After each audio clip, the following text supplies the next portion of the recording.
How you doing, YouTube? It's Wolf Mill Developments, my 435th weekly update. And if you've been paying attention, you'll notice that I missed about 3 weeks in a row, which is a new record that I'm not exactly proud of achieving, but it just happened that way. It is what it is. And basically what happened is one weekend I was traveling up to a show in North Florida. And then the following weekend I was going up to Alabama, which might as well be North Florida, honestly, just a shittier version. Oops, did I say that out loud? And then the weekend just this past, I was up in Michigan on a little mini vacation. So it has been a crazy 3 weeks. And to that end, actually, that weekend that I spent in North Florida, didn't actually spend it up there. I ended up driving over 2,100 miles and spent 39 hours in a truck driving. So a lot of driving. Went up to North Florida for one show and to drop off a few stones. And then on that Monday, drove to South Carolina to drop off some stones as well. So yeah, heck of a weekend that was. 2 out of 10 do not recommend. It was a lot of driving. And then the following weekend in Alabama, I was just there, I guess if you want to say coaching, handling for my friend who was in regionals. And then last weekend, just a nice little vacation. So this week has actually been the first week I have done really good, solid training. Was testing a few things out, how I wanted to set up my programming and my exercise choices coming up. Several things I'm going to be working on extensively, which one of the main staples in my training right now is grip, because I am going to be signing up for a grip show coming up. And specifically need to work on my pinch grip because it's always been my weakest grip. And it's one of those things where I forget that, like, even though I have a bad pinch grip compared to people that are good at grip sports, I still have a significantly better general grip than most people. Because, I mean, I'll be at the gym and we actually happen to have a Titans Telegraph, which if you don't know what that is, just look it up. It's not complicated to explain, but I don't feel like explaining it. It's a really interesting and cool grip tool that'll really help work your pinch grip quite well, just beyond doing plate pinches. And it's just one of those tools that I happen to have access to, so I'm using it. And just loading up 10 pounds on that thing, people are surprised because they're like, oh, I thought I'd see you put like 25 on there. And I'm like, go ahead and try the 10. And it's incredible, actually, how few people are even able to just close it. And I'm doing it for, a number of reps. So it's one of those things that I'm still working on, but the show is going to have a one-handed, I forget what type of bar that is, but it's a square bar that's about 3 inches, and it's going to be with one hand, which is good news because my left hand is still rehabbing, and my right hand usually has a slightly better maximum grip strength, so it won't require both hands to do that one. There's also an Excalibur lift, which I am god tier at. I'll probably do a little bit of training for that, just using a blank weight pin that we have. And then the other one is a Country Crush, and it's basically 2 Rolling Thunders side by side at like attached together in a V. And luckily we have I want to say it's the Titan Fitness version of the Rolling Thunder, which is just an utter piece of garbage compared to the real Rolling Thunder, which actually has some grip on it. This thing is like, I don't know, it's like metal with plastic coating. The implement itself is heavy. But I kind of like that because I know if I can get work up to like 160 or something like that on the Titan version of the Captain's Crush, I know I can jump right into like 200s on the real one just because of how much grippier it is. So yeah, I've been doing a lot more grip work, basically 3 times a week, give or take.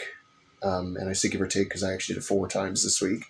Just various different exercises and different grip modalities, and doing the same exercise but doing it this way, or the same implement but this way, that kind of thing. Also working more log into my life and more sandbags into my life, both throwing and regular. and a lot more volume on just regular squats because I don't know. I kind of have this weird goal right now where I'm not necessarily concerned with the maximum amount of weight I can move. I'm really concerned with. Honestly, I want big legs. I've always had not small legs, and when I'm leaner, which I'm not exactly like fat right now, but I'm definitely not as lean as I have been in the past. I think I'm walking around at like 190-ish or 180, 185 plus. We'll just call it that. And I'd like to get down, lose some weight. I'd like to hang around the 180s and still be strong. And I'm concerned with not really so the definition of my legs. I just want to be bigger. They just haven't been big ever before, and I want them to be big. I want to have big quads. I just want to be able to, pull up the shorts and it's just like, boom, you can tell I squat, that kind of thing.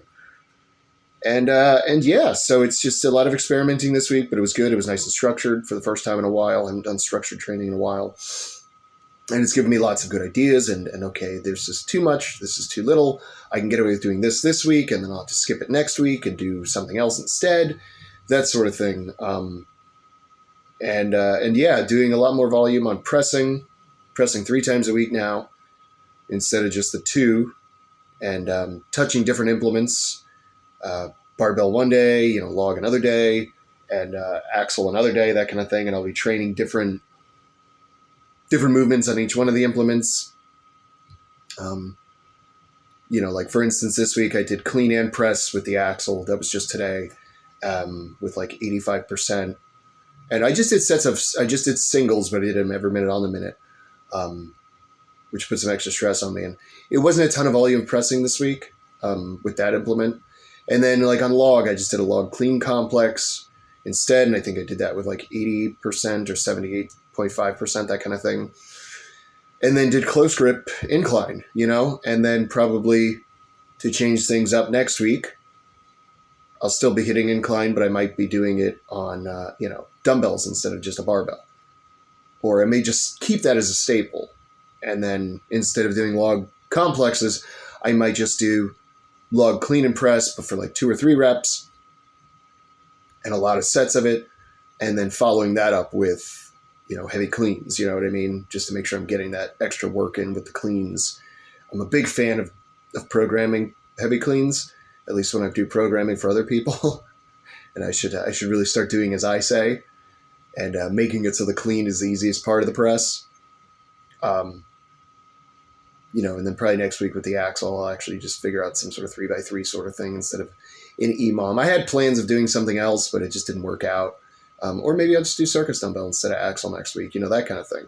I tried to do some circus dumbbell today, and it was just not happening today. Haven't touched the implement in a long time anyway, so everything felt wrong and weird. Shoulder didn't feel right, elbow didn't feel right, yada, yada. Excuses, but, maybe I'll throw that in next week and get some redemption. And, yeah, so yeah, that's the catch up. The other 2 weeks, the training I did was not structured at all. I squatted this day, I pressed this day, that kind of thing.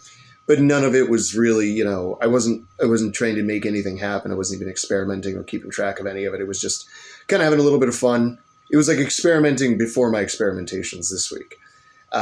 Yeah, so that's the catch up. I have all intentions to sit down and make some new intro things, and then also want to start releasing some of the videos that I put on Instagram on YouTube as well, as shorts, and I may even branch out to Rumble or something like that too, just so there's another stream of people seeing who I am and what I can teach and share. And yeah, so yeah, we're all caught up. Yeah, 3 weeks, that's the longest I've ever gone missing. I'm officially broken into the double digits of missing weeks, which is, much like anything, when you fall off the horse, you just got to get right back on, which is what I'm doing today. And I will, I'm not going to hold myself so strictly to it. I won't beat myself up about it too much. I know I've had crazy few weeks here. So finally home and able to decompress and breathe a little bit this week. It's exactly what I needed. There's different seasons in life, and the last 3 weeks happened to be a very quick season that required me to skip doing these updates. but I am back on the horse and I have all intentions of keeping it going. So forgive yourself and just get back on the horse. And if you don't, then what's your excuse?